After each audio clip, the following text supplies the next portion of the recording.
Umunsi wa 20. Gusana imibanire yasenyutse. Imana yiyunze natwe muri Kristo kandi yaduhaye umurimo wo gusana imibanire. Abakorinto ba 2 igice cya 5 umurongo wa 18. Imibanire myiza iteka igomba gusanwa iyo yasenyutse. Ubuzima twabuherewe ngo tubumare twiga gukunda, niyo mpamvu Imana ishaka ko duha agaciro imibanire myiza, tugashyira umwete ku kiyikomeza aho kuyireka iyo havutse akabazo ko kutumva ibintu kimwe, guhemukirana cyangwa amakimbirane. Mu by'ukuri Bibiliya itubwira ko Imana yaduhaye umurimo wo gusana imibanire. Niyo mpamvu igice kinini cy'isezerano rishya cyahariwe kutwigisha uburyo tugomba kubana hagati yacu. Paulo yaranditse ngo, niba hari icyo mwungutse kubwo gukurikira Kristo, niba urukundo rwe hari icyo rwamaze mu buzima bwanyu, niba kuba umuryango umwe mu mwuka hari icyo bibabwiye, mwibwire kumwe, mukundane, mube inshuti zihuje umutima. Paulo yigishaga ko gushobora kubana neza n'abandi aricyo kimenyetso cyo gukura mu mwuka. Ubwo Kristo ashaka ko umuryango we urangwa n'uburyo dukundana, imibanire mibi ni igisebo mu maso y'abatizera. Niyo mpamvu Paulo yumvaga bikojeje isoni kumva abakristo b'i Korinto baracitsemo ibice bihanganye ndetse bakageza n'aho bajya kuregana mu nkiko. Niyo mpamvu yanditse ngo biteye isoni. Nta munyabwenge n'umwe waba hagati muri mwe wabasha gucira bene se urubanza. Yatangazwaga no kubona mu itorero ryose nta n'umwe wari ukuze bihagije ngo akemure ikibazo cyabo mu mahoro. Muri urwo rwandiko arongera akagira ati, ndabinginga uko mbishoboye kose muhuze umutima mubane neza. Niba ushaka umugisha w'Imana ku buzima bwawe no kumenyekana nk'umwana w'Imana, ugomba kwiga kubaka amahoro. Yesu yaravuze ngo Imana ishima abakorera kuzana amahoro kuko bazitwa abana b'Imana. Ubone neza ko Yesu atavuze ngo hahirwa abakunda amahoro, kuko buri muntu wese akunda amahoro. Nta nubwo yavuze ngo hahirwa abanyamahoro, ba bandi batajya bagira ikibakura umutima. Yesu yaravuze ngo hahirwa abakorera kuzana amahoro, abashyiraho imbaraga ngo bakemure amakimbirane. Abakorera amahoro baba bake kuko umurimo wo kubaka amahoro urushya. Kubera ko waremewe kuba uwo mu muryango w'Imana kandi intego ya kabiri y'ubuzima bwawe ku isi ikaba ari ukwiga gukunda no kubana n'abandi, gukorera amahoro ni bumwe mu bushobozi bwa ngombwa wagombye guteza imbere. Agahinda nuko benshi muri twe tutigeze twigishwa uburyo bwo gukemura amakimbirane. Kubaka amahoro bitandukanye no guhunga amakimbirane. Tuvugishije ukuri, guhunga ibibazo, gukora nk'aho bitariho cyangwa se gutinya kubivugaho, byo ni ubugwari. Yesu umwami w'amahoro ntiyigeze yihunza ikibazo cyavutse. Ndetse rimwe na rimwe hari ubwo ariwe wasemburaga ibibazo kugira ngo bose bamererwe neza. Rimwe na rimwe ni ngombwa kwirinda amakimbirane, ubundi biba ngombwa kuyabyutsa. Ubundi dukenera kuyakemura. Niyo mpamvu tugomba gusengera guhora tuyoborwa n'Umwuka Wera. Kubaka amahoro ntabwo ari ukugusha abantu neza. Guhora wemera ibyo abantu bashaka, ugahinduka nk'akarago ko ku muryango bihanagurizaho ibyondo, abantu bose bagahora kugenda hejuru, ntabwo ari byo Yesu yari afite mu bitekerezo. Hari ibintu byinshi yagiye yanga kwemera ntakurwe ku izima, agahagarara agahangana n'abamurwanyaga. Uburyo bwo gusana imibanire. Nk'abizera, Imana yaduhamagariye gusana imibanire hagati yacu. Dore intambwe ndwi Bibiliya itanga mu nzira yo gusana ubusabane. Uvugane n'Imana mbere yo kuvugana n'uwo mufitanye ikibazo. Uganire n'Imana kuri icyo kibazo. Ubanje gusengera icyo kibazo mbere yo kugira undi muntu ukibwira, uzatangazwa no kubona Imana yahinduye umutima wawe cyangwa yahinduye mufitanye amakimbirane ntacyo wari wakora. Imibanire yawe yose n'abandi yaba myiza kurutaho uramutse uyisengeye kurutaho. Nk'uko Dawidi yabikoraga muri Zaburi ze, ujye ukoresha amasengesho ngo winigure werekeza mu ijuru. Ubwire Imana ikiniga cyawe, uyiririre. Ntabwo izatangazwa cyangwa ngo irakazwe n'umujinya wawe, akababaro, ubwoba cyangwa andi marangamutima. Niyo mpamvu ushobora kuyibwira byose ntacyo utinya. Amakimbirane menshi aba ashingiye ku kintu umuntu akenera ntakibone. Bimwe muri ibyo bikenerwa nta wundi ushobora kubihaza uretse Imana yonyine. Iyo utegereje ko undi muntu, inshuti, uwo mwashakanye, ukuyobora cyangwa umwe mu bo mu muryango wawe, aho igisubizo cy'igikenerwa gishobora gusubizwa n'Imana yonyine, uba wihamagariye umubabaro n'ubusharire. Nta muntu n'umwe ushobora gusubiza ubukene bw'umutima wawe bwose uretse Imana yonyine. Intumwa Yakobo yavuze ko amakimbirane yacu menshi aturuka mu kudasenga. Mbese muri mwe intambara ziva he? N'intonganya ziva he? Murararikira ariko ntacyo mubona. Ntimuhabwa kuko mudasaba Imana.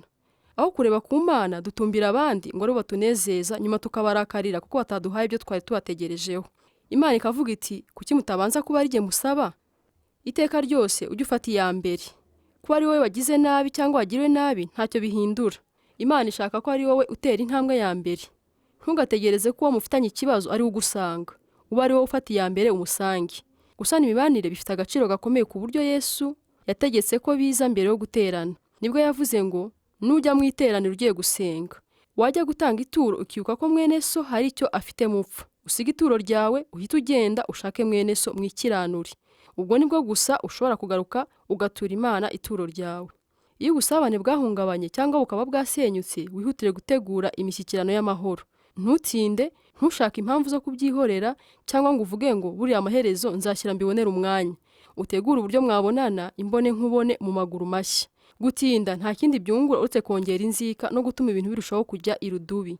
Mu gihe habayeho amakimbirane, gutinda ntabwo bivura ibikomere, ahubwo bituma birushaho kuba bibi.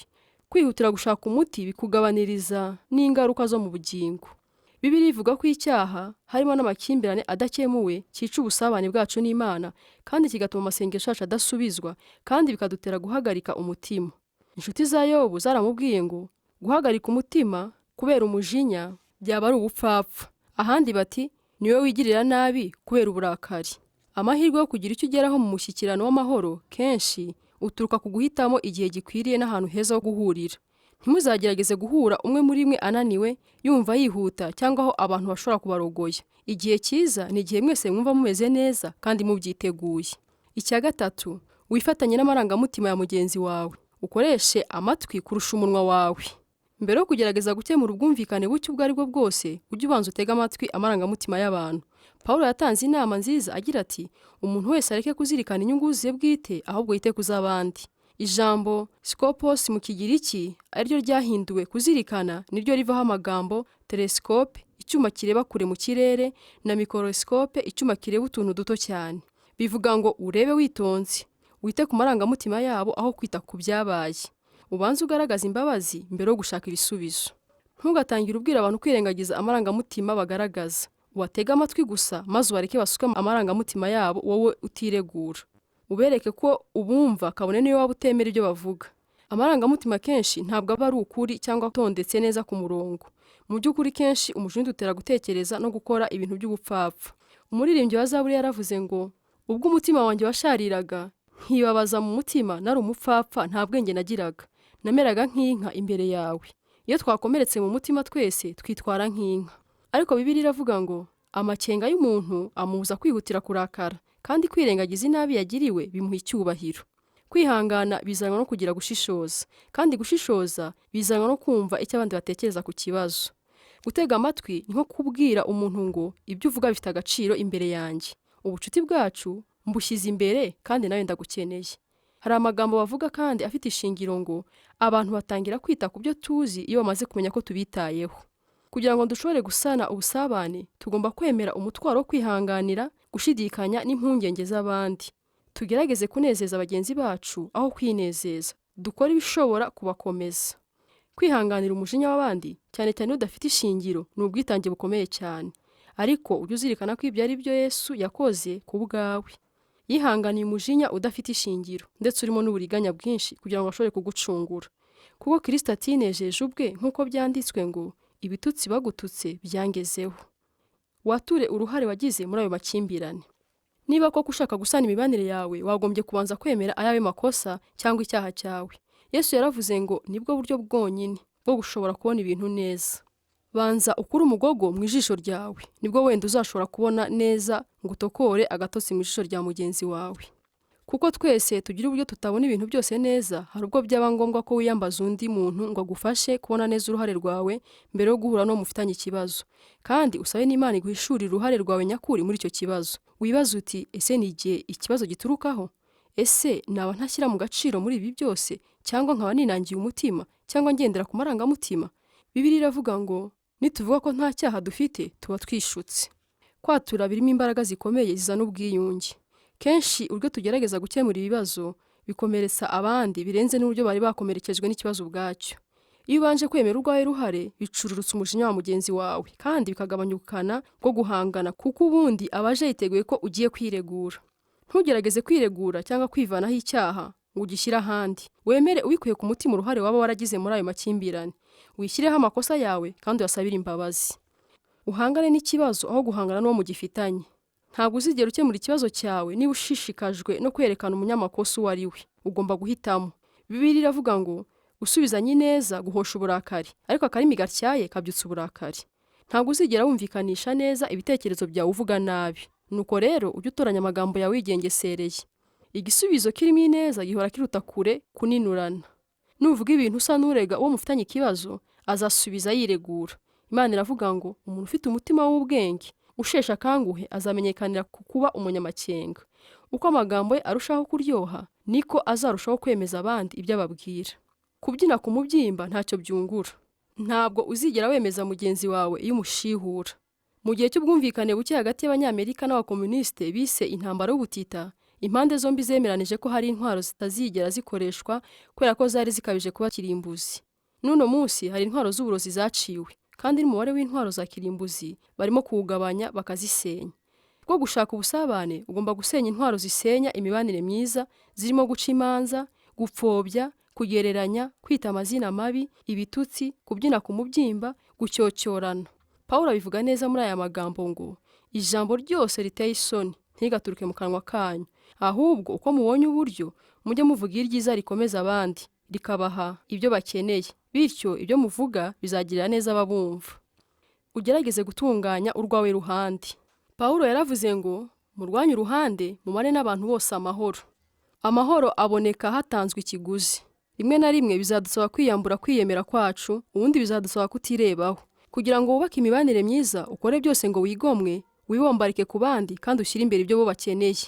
Amwe mu magambo Yesu yavuze yerekana abahiriwe yahinduwe mu buryo burambuye, buvuga ngo urahirwa niwereka abantu uburyo bashobora gufatanya aho kurushanwa cyangwa kurwana. Ubwo nibwo uzamenya neza uriwe by'ukuri kandi ukabona umwanya wawe mu muryango w'Imana. Ushyira imbere ubwiyunge kuruta gukemura ikibazo. Byaba ari ukwibeshya utegereje ko abantu bose bazabona ibintu kimwe. Ubwiyunge butumbira imibanire myiza, naho gukemura ikibazo bigatumbira amakimbirane yabaye. Iyo dutumbiriye kwiyunga, ikibazo gitakaza ubukana ndetse kikageza aho gitakaza n'uburemere. Dushobora gusana imibanire yacu, kabone iyo twananiwe gukuraho ibidutandukanya. Hari kenshi abakristo baba bafite ibyo batumvikanaho cyangwa badatekerezaho kimwe nta buryarya burimo. Icyo gihe dushobora kwemeranya ko tudahuje ariko ntidushihurane. Ibuye rya diyama rigaragara mu buryo butandukanye bitewe n'aho riturutse. Imana idusaba kugira ubumwe, ntidusaba kuba kimwe, kandi dushobora kugenda dufatanya agatoki kandi nyamara tutabona ibintu byose kimwe. Ibi ntabwo bivuga ko kwiyunga bikuraho gukemura ikibazo. Mushobora gukomeza mukajya impaka ndetse mwashaka mukazamura amajwi, ariko mukabikora mu mwuka w'ubwumvikane. Ubwiyunge ni uguhamba intwaro z'intambara, ariko si ukurenza hejuru y'ikibazo. Ninde wumva ugomba gushaka nyuma yo kumva iki gice? Ninde wumva mugomba kwiyunga? Ntutinde n'umwanya muto. Tuza uyu mwanya uvugane n'Imana, uyibwire iby'uwo muntu.